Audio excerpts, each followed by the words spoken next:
আচ্ছা উনি নবী তারপরে আদমের কথা বললেন, আমার এইখান থেকে আরেকটু জান, যেহেতু আদমের কথা বললেনই, আরেকটা জানার বিষয় হচ্ছে আমার দয়াল দিনের নবী আদম আলাইহিস সালামকে বলেছিলেন, তুমি এই যে চারটা দিক আছে, এই চার দিকের একটা দিকে তুমি কোথাও মনের ভুলেও গমন করবে না। আমার কাছে জানতে চাওয়া যে এই কোন দিকে নবীজি বারণ করলেন, আমার দিনের দয়াল নবী বারণ করা সত্ত্বেও আদম সেই দিকে গিয়েছিল, যাওয়ার পরে কি এমন বিষয় দেখেছিল সেইটা একটু আমার জানবার অভিপ্রায়। মনে ভাবি ভুলে যাব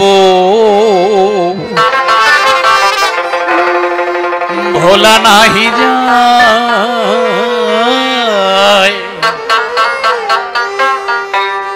ভালোবাসা জ্বালা হয়ে এখন কাঁদালো আমায় বন্ধু, কাঁদালো মনে ভাবি ভুলে যাব ভোলা নাহি যায়, ভালোবাসা হয়ে কাঁদালো আমায় বন্ধু, কাঁদালো আমায়। মনে ভাবি ভুলে যাব ভোলা নাহি যায়, ভালোবাসা জ্বালা হয়ে কাঁদালো আমায় বন্ধু, কাঁদালো আমায়। ওগো প্রথম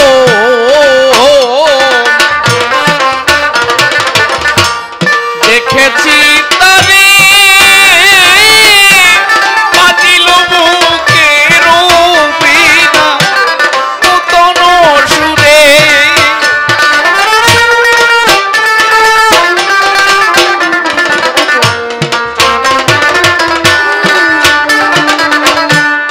ওগো প্রথম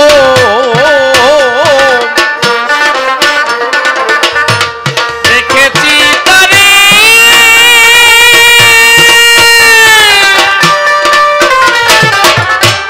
বাজিল বুকের বীণা নূতন সুরে, সেই এক মধুর ঝংকারে আর আমারও এই মন প্রাণ, আমারও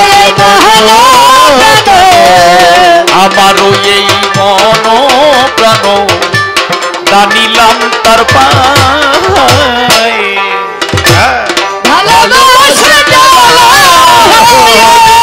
কাঁদালো আমায় বন্ধু, কাঁদালো আমায়। মনে ভাবি ভুলে যাব ভোলা নাহি যায়, ভালোবাসা হয়ে কাঁদালো আমায় বন্ধু, কাঁদালো আমায়। ওগো বলো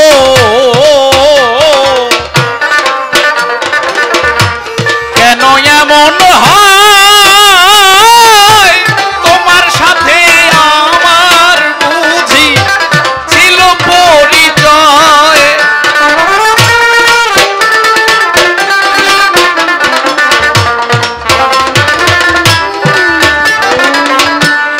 ওগো বলো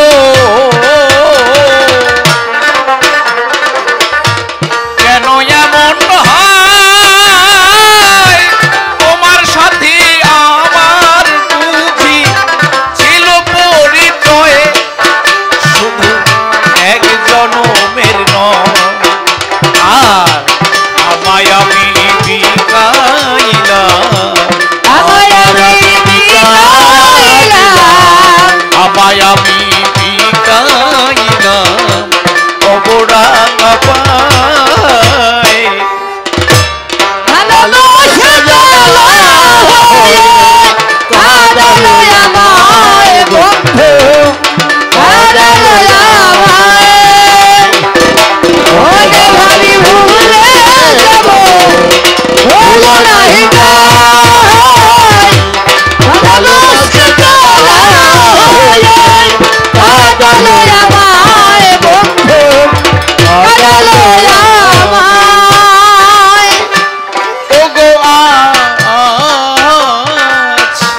বান্ধব আমার এই করুণ কান্নার সুর।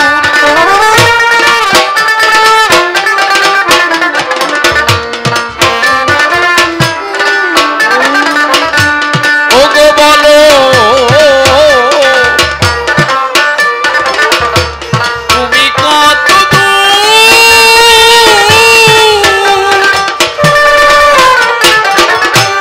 শুনিতে কি পাও না বান্ধব আমার এই করুণ কান্নার সুর। এমন ব্যথায় ভরপুর আর বাজিবে না মিলনের সুর। বাজিবে না মিলনের সুর। বাজিবে না মিলনের সুর এ ছিন্ন বিনায়। ভালোবাসা জ্বালা হয়ে কাঁদালো আমার বন্ধু, কাঁদালো আমায়। ও ভাবি ভুলে যাবো, ভোলা নাহি যায়। ভালোবাসা জ্বালা হয়ে কাঁদালো আমায় বন্ধু, কাঁদালো আমায়। তিনি বললেন এই জগতে ত্যাগের উপর দিয়ে কিছু নাই।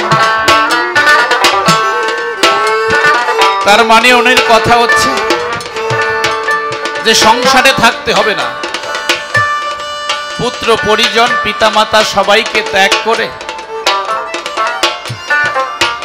সকল কিছু ছেড়ে বৃন্দাবনে যেতে হবে। বাবা আমি জগতে, উনি তো বললেন ত্যাগের উপর দিয়ে কিছু নাই। আমি বললাম এই জগতে ত্যাগ বলতে কিছু নাই, কোনো কিছু ত্যাগ করা যায় না। উনি তো বললেন ত্যাগের উপর দিয়ে কিছু নাই, ত্যাগ করতে হয়। আমি বললাম ত্যাগ এই জগতে ত্যাগ করা যায় না। আপনি স্ত্রী পুত্র সংসার পরিজনকে ছেড়ে আপনি কোথায় যাবেন? মুখে হা কৃষ্ণ প্রাণ কৃষ্ণ বলে সকল কিছু ফেলে বৃন্দাবনে যাবেন। বৃন্দাবন কোথায়? ভারতের মধ্যে নাকি ইন্ডিয়ার মধ্যে নাকি? তাহলে আপনি কোথায় ছিলেন? বাংলাদেশে ছিলেন। এইখানে গান শুরু হওয়ার আগে আপনারা কোথায় ছিলেন? বাড়িতে ছিলেন নিজের নিজের। এখন গান শুনতে আসলেন, তার মানে আগে বাড়িতে ছিলেন, এখন এইখানে আসলেন। এটা কি হলো? স্থান পরিবর্তন। তাহলে আপনি বাংলাদেশে আছেন, আপনি সকল কিছু ফেলে চোখের জলে ভেসে ভেসে আপনি বৃন্দাবনে গেলেন। তাহলে কি হলো বাবা? এটা স্থান পরিবর্তন হয়, এখানে ত্যাগ বলতে কিছু হয় না। যদি মনে করতাম যে পৃথিবীর বাহিরে গেছেন আর আসবেন না, তাহলে ভাবছিলাম যে হয়। তাহলে ভেবে দেখেন সুদীচনা, এই জগতে ত্যাগ বলতে কিছু হয় না। বাবা রে, ইসলাম শাস্ত্রে বলেছে মায়ের পায়ের নিচে সন্তানের বেহেশত আছে। সনাতন ধর্মে বলেছে পিতা স্বর্গ পিতা ধর্ম পিতরি পিতিমা বন্যে প্রিয়ন্তে সর্বদেবতা। মায়ের কথা বলেছে জননী জন্মভূমির স্বর্গাদপি গড়ীয়সী মাতা। বাবার কাছে তিনটা জিনিস পাওয়া যায়। কি? সনাতন ধর্মে বলেছে পিতা স্বর্গ পিতা ধর্ম পিতা তপস্যা, এই তিনটা জিনিস পিতার কাছে আছে। আর মায়ের কাছেও তিনটা জিনিস আছে। বলতেছি আপনাদের ঠাই যাহা ভগবান কিংবা আল্লাহ তাআলার কাছে নাই। মায়ের কাছে সুখ শান্তি আর সমৃদ্ধি কেউ যদি পেতে চান, সকল ভুলে মায়ের চরণে যান। একটা মানুষ যদি স্বর্গ বেহেশত পিতামাতার চরণ সেবা করলে পাওয়া যায়, তাহলে সেই পিতামাতাকে ত্যাগ করব কিসের কথায়? আমরা সবাই এই জগতে যারা গান শুনছি অনেকেই তো বাবা হয়েছি, তাই না বাবা?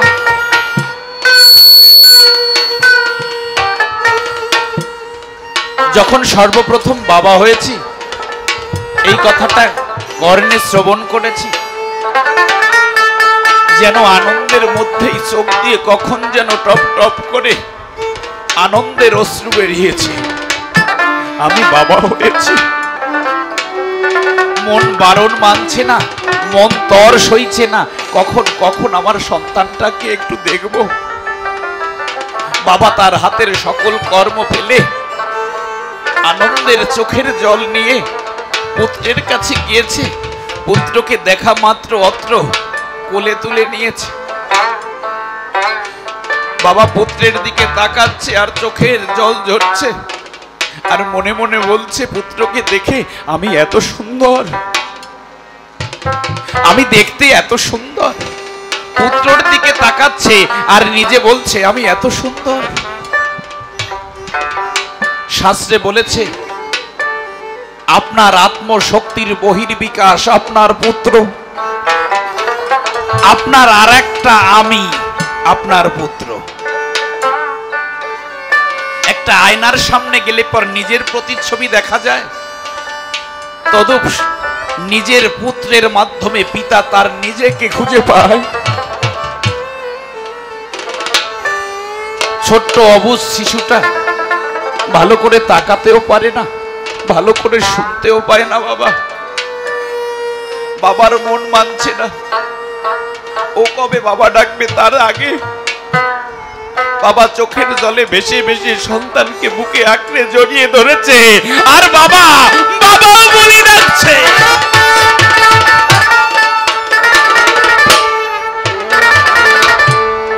কেন ডেকেছে বাবা? ফিরে পাবার আশায়। ও এখন বুঝতে পারছে না, শুনতে পাচ্ছে না। ওকে আমি আগে বাবা বাবা বলে ডাকলাম, কিন্তু ও যেদিন বুঝতে পারবে সেদিন এমনি করে আমাকে বাবা বাবা ডেকে বের হতে দেবে। আমরা এখানে যারা গান শুনছি, যারা বাবা হয়েছি, প্রথম এমনি করে সন্তানকে আগে বাবা বলে ডেকেছি। মনে এটাই ভেবেছি, ও যখন বুঝতে পারবে সেদিন আমাকেও এমনি করে বাবা বাবা বলে ডাকবে।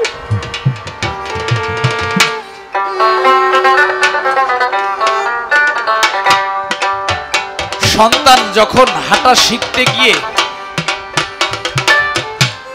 একবার উঠে দাঁড়াতে গিয়ে বাবা বারবার হোঁচট খেয়ে পড়ে যায়, বাবা কোথাও থেকে এসে দেখলে পরে বাবা কাছে গিয়ে খোকার ছোট আঙুলটা বাড়িয়ে দেয়। খোকা রে, আমার কথা ধর, এই আঙুলটা ধর, তাহলে জগতে আর পড়ার ভয় থাকবে না। সন্তানও তেমনি করে বাবা যখন হাত বাড়িয়েছে সন্তানের ধারে, সন্তান আস্তে আস্তে করে বাবার ছোট আঙুলটা ধরে আর অন্তরে চিন্তা করে, তাই এই জগতে যখন বাবার হাত ধরেছি জগতে আর ভয় নেই।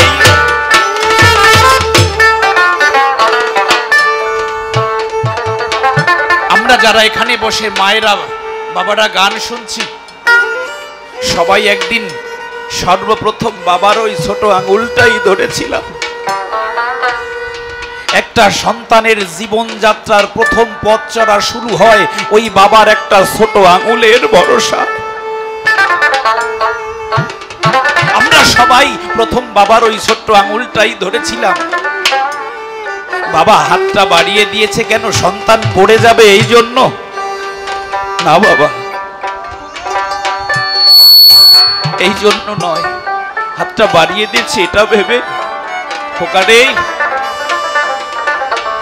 আজকে যেমন তুই হাঁটা শিখতে গিয়ে হোঁচট খেয়ে বারবার পড়ে যাচ্ছিস, ও খোকা, একটা সময় আসবে আমি এই হাঁটা ভুলে গিয়ে, তুই তো হাঁটা শিখতে গিয়ে পড়ে যাচ্ছিস, আর আমি এই হাঁটা ভুলে গিয়ে সেদিন তোর মতো একবার দাঁড়াতে গিয়ে বারবার হোঁচট খেয়ে পড়ে যাবো। খোকারে, তুই আবার কথা লবি। আজকে যেমন তোর দিকে হাতটা বাড়িয়েছি, একদিন এমনি করে বাবাকে পড়ে যেতে দেখলে খোকায় আমার কথা লবি, সেদিন বাবার কাছে এসে এমনি করে আঙুলটা বাড়িয়ে দিবি।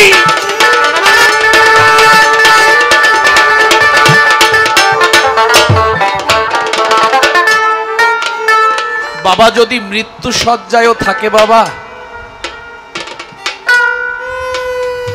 দেখেন অন্তরে চিন্তা করে সারা জীবন একজন পিতামাতা জীবনের সবকিছু নিগড়ে দিয়ে পুত্র কন্যাদের মাথায় নিগড়ে দিয়েছে। এখন পিতা মাতা যদি মৃত্যু শয্যায় থাকে বাবা, দেখবেন পাশে কোনো জ্ঞানীজন থাকলে এসে বলে তোর বাবার তাকানোর অবস্থা বেশি ভালো না, হয়তো আর কিছু সময় বেঁচে থাকবে, তোরা ভাই বন্ধু ভাই বোন যে যেখানে আছিস কথা নিবি, একবার বাবার কাছে এসে ঘিরে বসবি। বাবার কাছে এসে পুত্র কন্যারা ঘিরে বসে, বাবা কিছু বলতে পারে না, দেখবেন চোখের দুই পাশ দিয়ে জল গড়িয়ে পড়ে, পানি গড়িয়ে পড়ে, আর বড় বড় চোখ করে একবার পুত্রের দিকে একবার কন্যার দিকে ঘুরে ঘুরে তাকা, আর মনে মনে ভাবে সারা জীবন তো তোদের মুখের দিকে তাকিয়ে রইলাম, এখন আমার বিদায় ক্ষণ, এখন আমার বিদায়ের বাঁশি বেজে গেছে।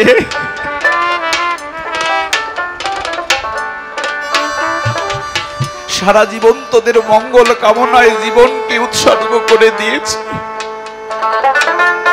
সারা জীবন তোদের মুখের দিকে তাকিয়েছিলাম,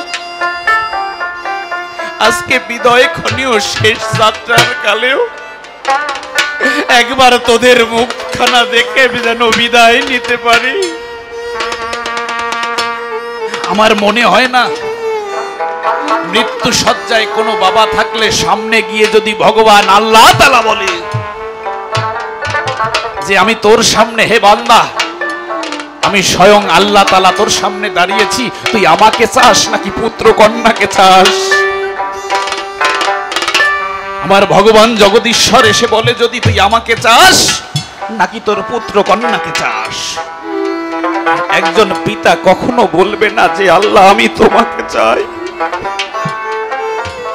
বলবে হে আল্লাহ, হে খোদা, হে ঈশ্বর আমি তোমাকে চাই, শুধু তোমার কাছে একটা দোয়া চাই, একটা আশীর্বাদ চাই।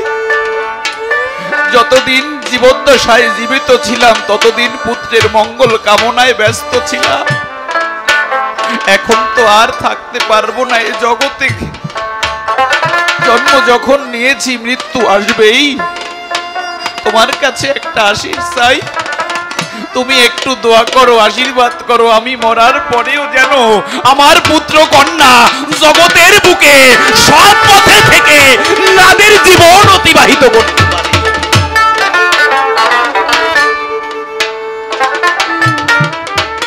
এই তো আমার সংসার। এখানে একজন মা তার সন্তান যদি দূর প্রবাসেও থাকে, দূর দেশেও থাকে, এসে যদি একবার মা মা মা বলে ডাকে, ওই মায়ের সকল ব্যথা দূরে যায়, মনে হয় যেন স্বর্গের থেকে অধিক সুখ তার সন্তানের মুখের মা ডাকে খুঁজে পায়। সন্তানকে শাসন করার অধিকার বাবার থাকে, কখনো কখনো পিতা খুব রাগান্বিত হয়ে সন্তানকে প্রহর করে, আঘাত করে, সন্তানকে আঘাত করার পরে বাবা নীরবে গিয়ে চোখের জল ধরায়, আমি খোকাকে এমন করে মারলাম, এমন করে আঘাত করলাম। কিছু সময় পরে এসে যদি বাবার কাছে চরণ ধরে বলে, খোকা, ছেলেটা এসে বলে যদি বাবা, বাবা তোমার চরণে বড় অপরাধ করেছি, বুঝতে পারিনি, আমায় ক্ষমা কর। কোন পাষাণ পিতা থাকলেও তার হৃদয় গলে যাবে, সন্তানকে বুকে আঁকড়ে ধরবে, ওর বাবা ডাকটায় তার স্বর্গ সুখ খুঁজে পাবে। এখানে মানুষ এই সংসারে সন্তানের ডাকে স্বর্গ খুঁজে পায়।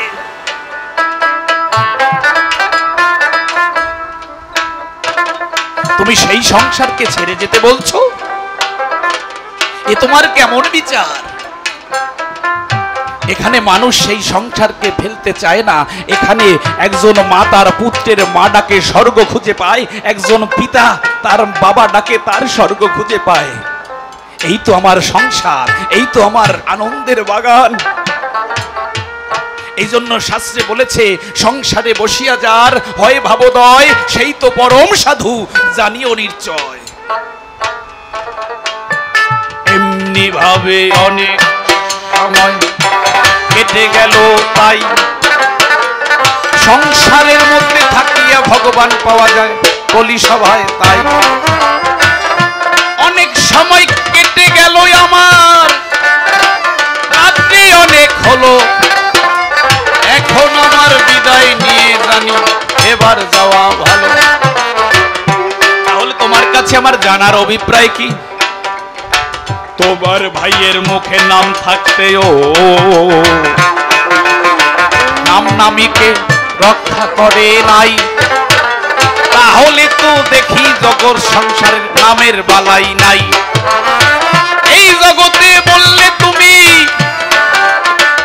একই সর্বশ্রেষ্ঠ সেই না কথা বলে গেলে সবাই তুমি দাঁড়িয়ে স্পষ্ট ত্যাগের মধ্যে এই জগতে বলতে ত্যাগ বলে কিছু নাই সেই না কথা বলে গেলাম আমি সভ্য সবার ঠাই তুমি বললে নামে কাজ হয় করলে যে ঘোষণা প্রমাণ দিলাম নামে তো আর কোনো যে কাজ হয় না কোটি কল্প ধরিয়াও যদি কে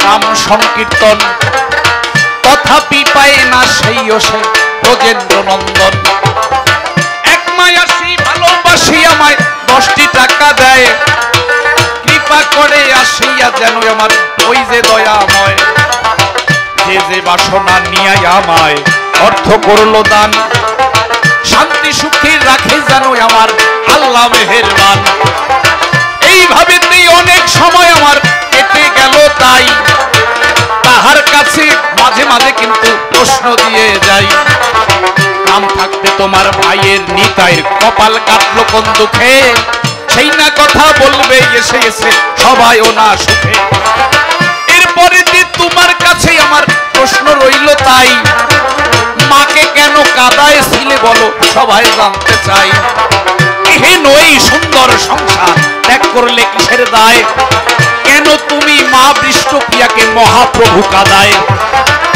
বিষ্ণুপ্রিয়ার মতো একজন ধৈর্যশীল নারী জগতে নাই সেই বিষয়টা বলবে তুমি আসলেতে তাই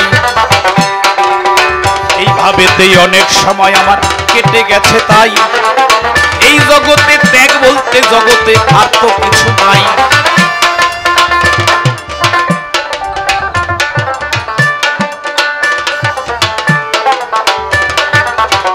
অনেক সময় কেটে গেছে আমার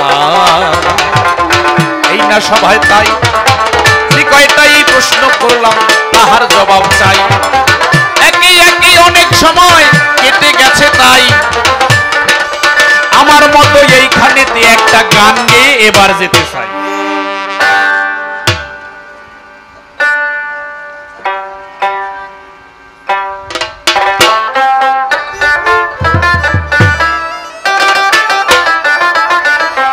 একটা অনুরোধের গান ছিল বাবা পোষা পাখির গান আমার পোষা পাখি উড়ে যাবে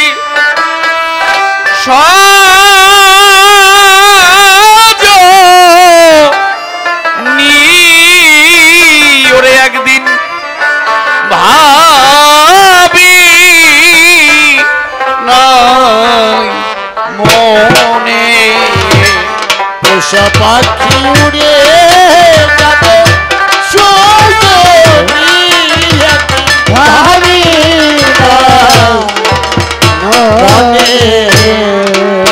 ওরে সে কি আমায় ভুলবি কখনে একদিন ভাবি নাই মনে আমার পোষা পাখি উড়ে যাবে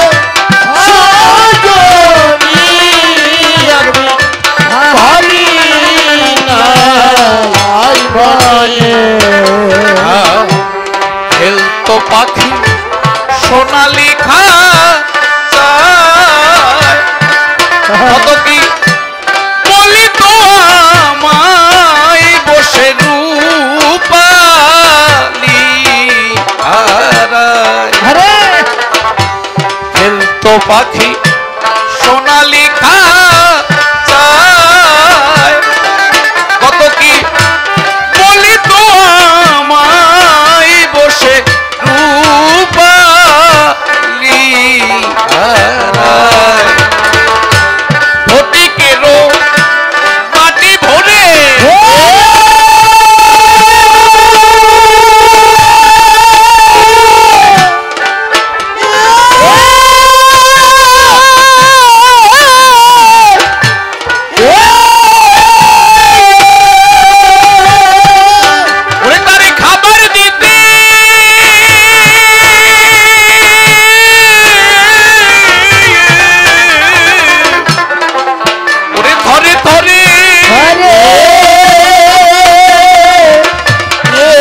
বনে জংলা পাখি করল সর্বনাশ,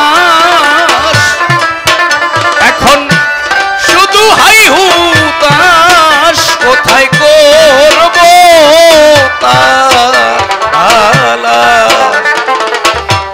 জংলা পাখি করল সর্বনাশ, এখন শুধু হাই হুতাশ, কোথায় করব